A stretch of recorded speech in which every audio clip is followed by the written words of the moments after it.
But I have one more question, and ma'am, payagan nyo ituloy ko rin to kay General Torre. Sir, pakinggan nyo yung question ko kay Ambassador kasi baka may link to sa isang tanong ko sa inyo. Ambassador, if you go one by one sa questions, it seems to me the ICC wants to make sure na nasunod yung due process at saka human rights ng akusado at ng inaresto. In your view, meron po bang violation ng batas sa pag-arrest or pag-detain ni former President Duterte? Wala po. So wala.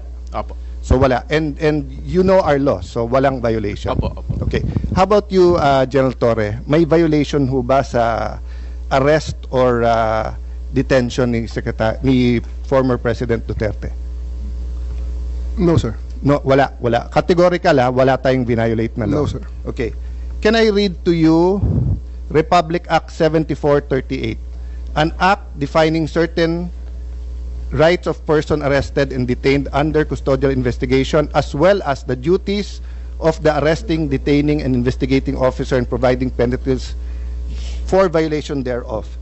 Section F, any person arrested or detained, arrested, detained, or under custodial investigation shall be allowed visits by or conference with any member of his immediate family or any medical doctor or priest, minister, chosen by him, or by any member of his immediate family or by his counsel.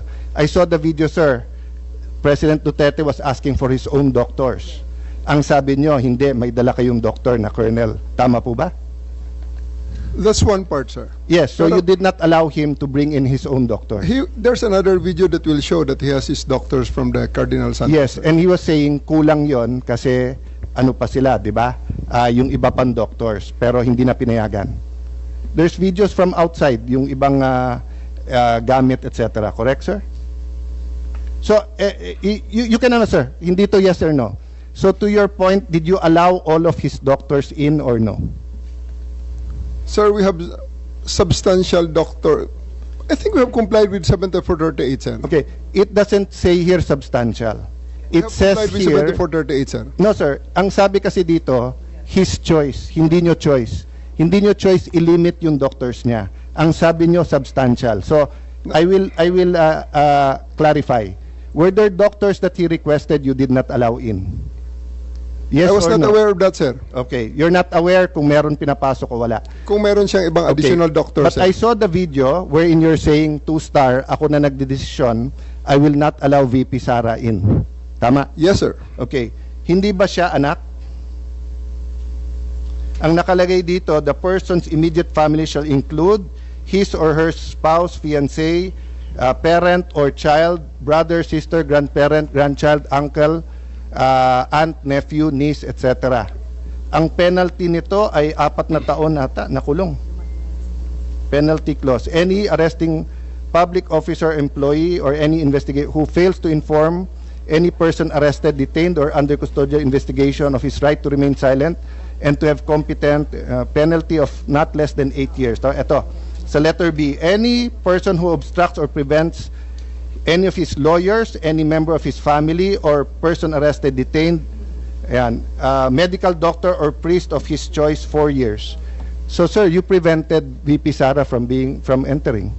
At the outset, sir, maraming salamat sa pagbigay sa akin ng pagkakataon na ito para maklarify yan, sir, dahil nung first hearing natin, sir, ay palagay ko na-explain na lahat yan, sir, at nagkaroon ng napakaraming mga... Nung first hearing, sir, ang pinag-usapan kasi doon na lawyer, ako, upon looking at the Constitution, kaming mga senador, we cannot appear before the court, but we can practice. Pero ang presidente, vice president cannot practice.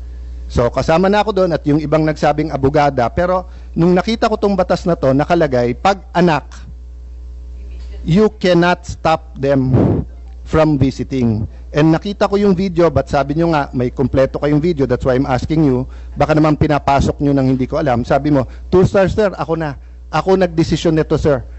I don't know if you use the word ako mananagot. So, simple lang question ko, did you prevent VP Sara from seeing her father? Yes or no? Can I expound on this, sir, before I answer the yes or no, go ahead. sir? Thank you, sir. Kaya ako nagpapasalamat, sir, na ma-expound yan, sir, dahil after the first hearing, medyo marami-rami ang lumabas, sir, ng mga misinformation regarding that matter, sir. Yes, sir. I did I did deny the request of President Duterte for him to allow VP Sara to enter, sir. Kasi nga naman, sir, mag-alas 10 na yun, sir. And that is already around 12 hours after we first got him into custody. The VP has all the chances to be with the President earlier that day. We are expecting her. Actually, sir, mga alas 3 pa lang, may information na darating siya. And kung gusto talaga nilang pumasok, sir, pwede naman, sir, eh. Kasi Hinadangan mo nga eh, di ba? Ma'am, sinundo, Parang ma'am, sa loob ng Villamor. Sinabi nga ninyo na hinarang, di ba? Yes, ma'am. Ito, kasi ma'am, gabi na, matagal na. I did, ma'am. I did really prevent that from the VP. I told the President that she can visit her on the detention cell in Hague. Sabi ko kung gusto niya talaga. Pero sabi kasi mo nga makapasok, naman, pero ma'am, sa kabilang sandali, dako ma'am. sinabi mo you prevented her. Alin ba talaga? Let me clarify, ma'am. Hindi pa ako tapos, ma'am, eh. Hindi. Iba-iba Okay, lang yung sinasabi mo, eh. Ma'am, patapusin niyo ako kung pwede. Kung pwede, ma'am. Okay lang. Kasi, ma'am, meron tayong... I think the resource person is... If you will allow me. Sir, if you will allow me. Sir. Yaw. Okay, sir. Kaya nga, but please. Eto, sir, after all was being said and done, yung sasakyan ni Hanilet, sir, and 5 other vehicles, nakapasok at sinundo sila, sir. Ang eroplano nasa bukas pang pintuan, sir. So, yan, sir, ang isang tumayong balahibo ko nun, sir, noong panahon na nakita ko, andyan yata si VP Sara, andyan si Bongo nakapasok na. Kasi sinusundo na, sir, si Hanilet at saka si Kitty, sir, ng kanilang mga sasakyan, together with the other entourage. Bakit nila sumabay dun, sir, sa tarmac? Bukas pa naman, sir, ang pintuan. Alam mo, Madam Chair, Sir. Nick, Sir. you That's a new ibig mong information, sabihin, sir. kung pwede pumasok yung si Ma'am Hanilit at saka si Kitty, gusto mo ring sabay-sabay na sila. Sir, ganito. Hindi ko dinideny na pinrevent ko si VP Sara na pumasok based on the request of the former president. Okay, The reason for that, you prevented VP Sara from entering. yes, ma'am. Okay. Because the reason for that is that 12 hours na ang nakalipas at tapos na ang lahat ng mga delaying tactics. Nick, I cannot allow that. Otherwise, Nick, magiging magulo pa ang situation, Nag-expire sir. pala yung karapatan Sir. ng akusado. may expiration date pala yung karapatan ng anak na bumisita sa kanyang tatay. Sir, we do believe, ako, sir, personally, that's my call at that time because I'm operating on the premise na So it's your aking call. mission. So it's your call to Yes, violate sir. the law. Yes, It's your call to violate the law. Dahil nakalagay sa batas, binasa ni Senator Alan Cayetano na bawal na pigilan yung anak na bumisita. So it's your call to violate the law. hindi sa ganong context, sir. Oo. Anong konteksto? Anong Kasi konteksto sabi mo mo? lang, talagang hinadlangan mo yung pagpasok, eh. Mr. President, I won't belabor the point kasi sinagot nyo naman, sir, yung tanong ko. Kasi nga, going back to Ambassador Lacanilao, that's a violation of the law. If you look at the law, it says arrested, detained, and custodial investigation. Kung arrested lang to, baka may lusot, 12 hours, 6 hours, matagal na. Pero ang nakalagay sa law kasi, you cannot deny pag arrested, detained, and custodial investigation. No if, no buts tong batas na to because nga, in the past, lalo pagka, wala pa namang internet masyado nito eh. 1992, no? Wala pa masyado yung mga, bago pa lang yung mga, cellphone na ba nito or ano? But ang point, sir, there's no exceptions here. So that's a matter of defense kay General Torre. But just to pursue this, yung doctors who ba ni President Duterte certified him fit to travel? Di ba sabi niyo, sir, eventually pinapasok niyo rin doktor niya. So nung una, sa video nakita ko, ay hindi pa kasi niyo nasasubmit yung buong video, kaya hindi pa namin nare-review, no? That's why I'm giving you the benefit of the doubt.